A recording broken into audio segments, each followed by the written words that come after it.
अस्सलाम वालेकुम। आज मैं एक नई वीडियो के साथ हाजिर हूं और आज की इस वीडियो में मैं आपके साथ शेयर करूंगा कि मोबाइल चिपसेट और प्रोसेसर में क्या डिफरेंस है।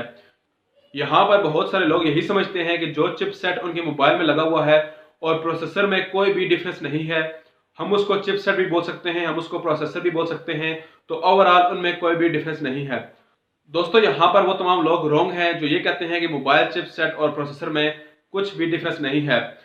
दोस्तों, मोबाइल चिपसेट और प्रोसेसर में बहुत ज़्यादा डिफरेंस है आपस में। यहाँ पर आज की इस वीडियो में मैं आपको बताऊंगा कि मोबाइल चिपसेट और प्रोसेसर में क्या डिफरेंस है, और इसके अलावा मैं आपके साथ शेयर करूंगा कि जो आपके मोबाइल की चिपसेट होती है वो किस तरह वर्क कर रही होती है, उसमें क्या क्या चीज़ें इंक्लूड होती हैं। तो उसके अलावा मैं आपके साथ प्रोसेसर के बारे में भी थोड़ा सा शेयर करूंगा। ओवरऑल कहने का मतलब ये है कि आज की वीडियो आपके लिए इंटरेस्टिंग होने वाली है। तो दोस्तों, हम बढ़ते हैं वीडियो की तरफ और इस वीडियो को स्टार्ट करते हैं।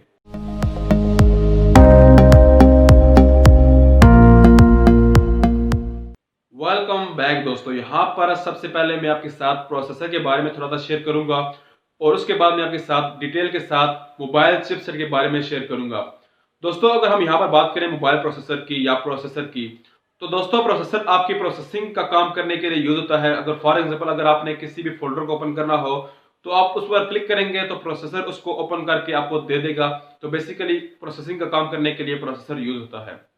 अब दोस्तों, अगर हम बात करें मोबाइल चिपसेट की, तो दोस्तों मोबाइल चिपसेट को एक और टर्म या उसको एक नाम दिया जाता है जिसको हम बोलते हैं सॉक, SOC। अगर हम इसके स्टैंडर्ड की तरफ जाएं तो यहाँ पर SOC से मुराद सिस्टम ऑन अ चिप। अगर आप यही बात दोबारा सुने, सिस्टम ऑन अ चिप, कि आपका जो सिस्टम है वो एक सिंगल चिप परफॉर्म कर रही होती है। दोस्तों, आपके मोबाइल चिपसेट में आपका प्रोसेसर, आपका जीपीयू, आपका मॉडेम, आपका मेमोरी कंट्रोलर, उसके अलावा आपकी image processing unit, digital processing unit, ये सब तमाम काम और इसके अलावा आपके बहुत सारे कंट्रोलर एक सिंगल चिप परफॉर्म कर रही होती है। तो दोस्तों, ये तमाम काम आपकी एक सिंगल चिप कर रही होती है।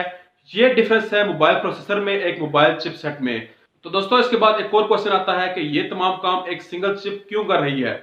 यहाँ पर जिस तरह हम अपने कंप्यूटर में देखें तो वहां पर प्रोसेसर, जीपीयू, हर चीज सेपरेटली लगी होती है, लेकिन एक चिपसेट ये तमाम काम सिंगल क्यों कर रही होती है। तो दोस्तों, यहाँ पर पहली बात करें तो यहाँ पर आपकी जो स्पेस है वो कम हो जाती है। आपके मोबाइल को ये तमाम चीजें स्लिम बनाती हैं और इसके अलावा आपकी जो कॉस्ट है वो कम हो जाती है। तो इस वजह से मोबाइल चिपसेट ये तमाम काम करती है। मोबाइल चिपसेट आपके मोबाइल के प्रोसेसिंग का, आपके जीपीयू का, आपकी इमेज प्रोसेसिंग का, आपके मेमोरी कंट्रोलर का और इसके अलावा बहुत सारे कंट्रोलर एक सिंगल चिप ही कर रही होती है। तो दोस्तों, ये था डिफरेंस मोबाइल प्रोसेसर में और एक चिपसेट में, मोबाइल चिपसेट में। तो दोस्तों, आज की वीडियो में आपको कुछ ना कुछ नॉलेज मिला होगा टेक के हवाले से। तो दोस्तों, ये थी आज की वीडियो। मिलते हैं एक नई वीडियो के साथ। अपना ख्याल रखिए। Thank you. Allah Hafiz.